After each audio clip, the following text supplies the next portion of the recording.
loyal fight fans, you know where you are, don't you? On the greatest boxing podcast on planet Earth. Alright, listen, that's just a little fun intro we give you, but we'd love to get you to hit the subscribe button if you haven't already, and to please just takes 1 second, give me the thumbs up button. And usually our little spiel entails telling a friend, a family member, even a crazy ex-girlfriend or a homeless person or anybody really, if you know them and they enjoy combat sports, especially boxing, tell them about this podcast because I'm sure they'd love it.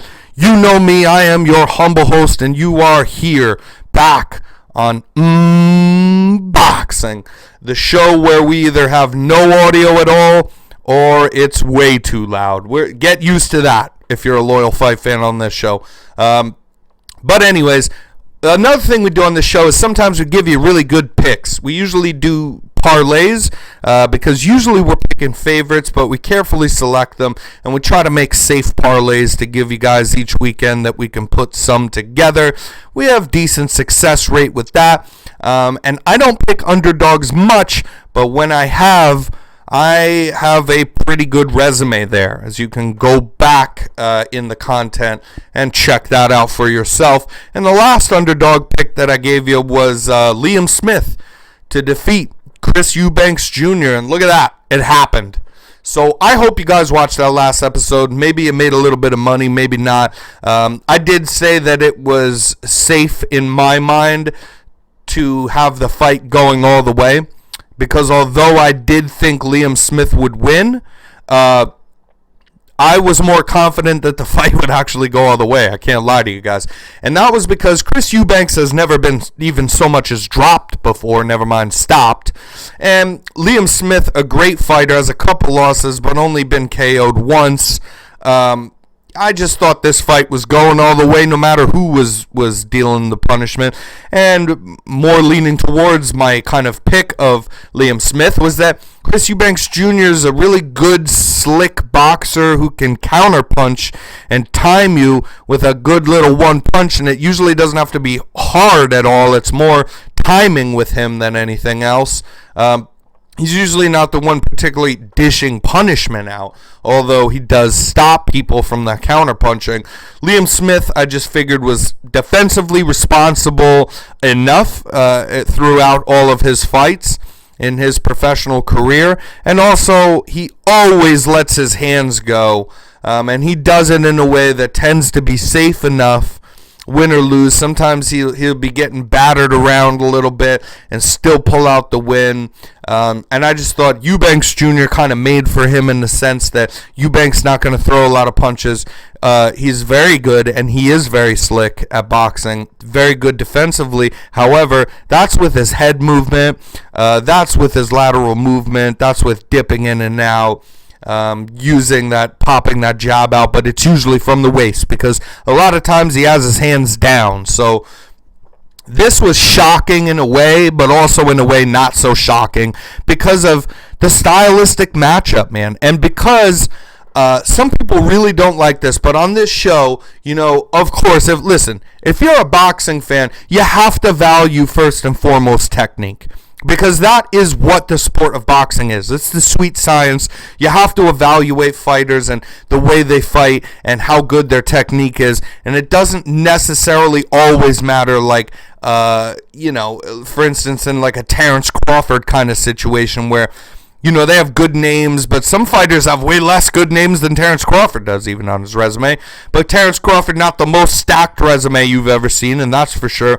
But he's a pound-for-pound guy based on the skill and the eye test of what we're watching. So on this show, though, we really, really do. You have to value that stuff, but we really do value the level of competition, and that was a big part as well. The stylistic matchup of it all, a guy who's very active, pursuing the fight throughout always in Liam Smith, versus a guy that's a very good, slick boxer who can counterpunch, but doesn't let his hands go enough, and sometimes even keeping his hands down. just not a good matchup. And if you keep things that simple sometimes, you can find really cool, ways to pick underdogs like in this scenario. In my humble opinion, from yours truly, your humble host, Tommy Tom. But yeah, no, that was a good fight. And the UK crowd showed up. We talked about this on the last episode as well. They're just one of the best fan bases for boxing. It's England, the UK, it's Ireland, and it's Mexico, it's Puerto Rico. Those are the places where boxing is alive, and well, the DR as well, These are the Cuba, but they're not, not a lot of events going to be taking place in Cuba anytime soon there on U.S. broadcast, but the thing is those are the places where people very much appreciate boxing, almost as almost a number one sport, maybe short of soccer, and that is it. So they don't have like basketball or American football there. So this is like their sporting event, man. It's not like here, and I very much enjoy anytime the fights are taking place over there, to be honest with you. And I think that the atmosphere was absolutely brilliant for it. But yeah, a good night of fights. So listen, this weekend we have Artur Beterbeiv taking on Anthony Yarde. Now, if you don't know who either of these people are, go check out some Unknown to Casuals episodes. Look back in the content for those, because we like to tell people about boxers they may not have heard of, in a good faith effort to make more fight fans, basically. That's what we're trying to do on this show. So you should know who Artur Beterbeiv is, because even though he's not on a lot of top 10 pound for pound lists, he is arguably one of those guys, man. He has 18, it might even be after the Joe Smith Jr. fight, I don't know, this might even be 19, but I think at least bare minimum 18 wins, and all 18 of them are by KO. No losses at all. So he is the only professional boxer, interesting fact here, who has 100% KO ratio in boxing today. That's pretty damn impressive.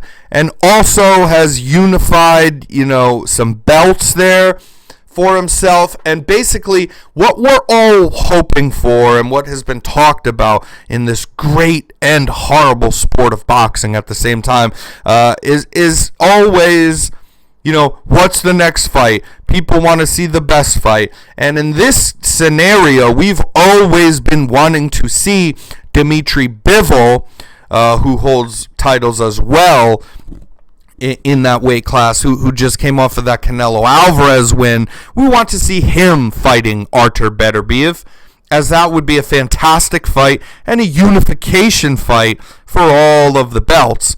And let me tell you, before I jump into this Beterbeiv Yarde fight that's going on, as another little taste test, and you watch this broadcast, they will endlessly talk about, Artur Beterbeiv maybe taking on Dimitri Bivol soon.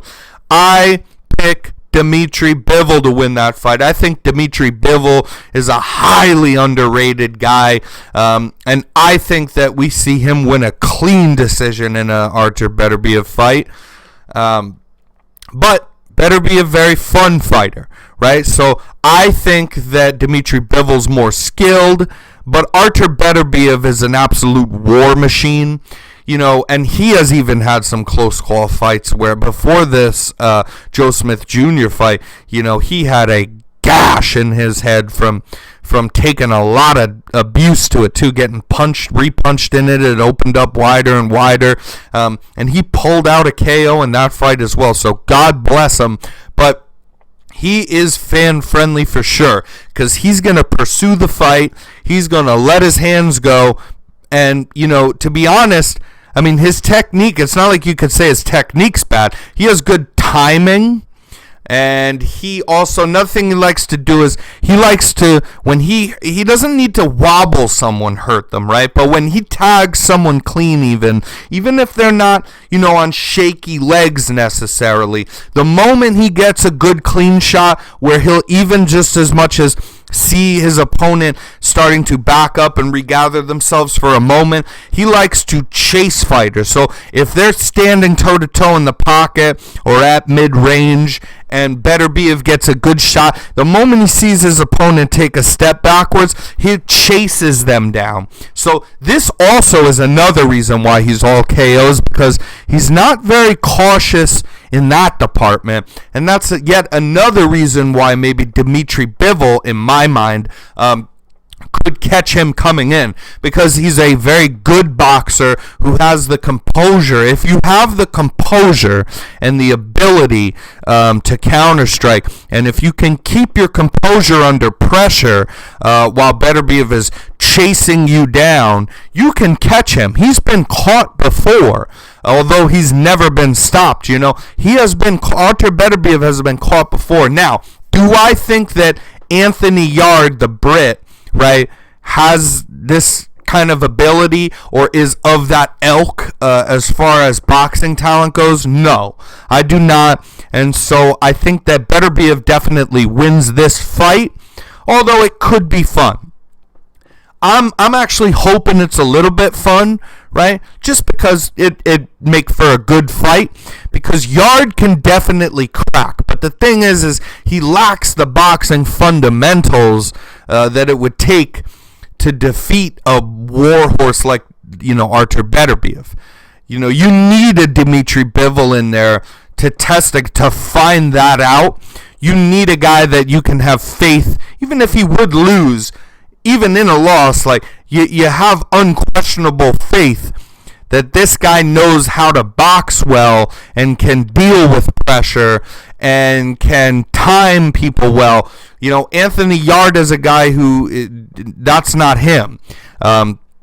His footwork's a little off as well. He can crack really good, and he'll like to get into wars. As a matter of fact, he had that great fight with the Bone Crusher Kovalev, where I think it was the 8th round, was absolutely brutal, and he was cracking Kovalev, in that 8th round, and really had a good little comeback in those later rounds of that fight. That was a fun fight to watch, but that's pretty much what he is. It's kind of a face value thing with Anthony Yarde. He's not going to wow you with his footwork. He's actually going to be doing stuff that's really just kind of incorrect. He's going to be, stepping over his own feet at times.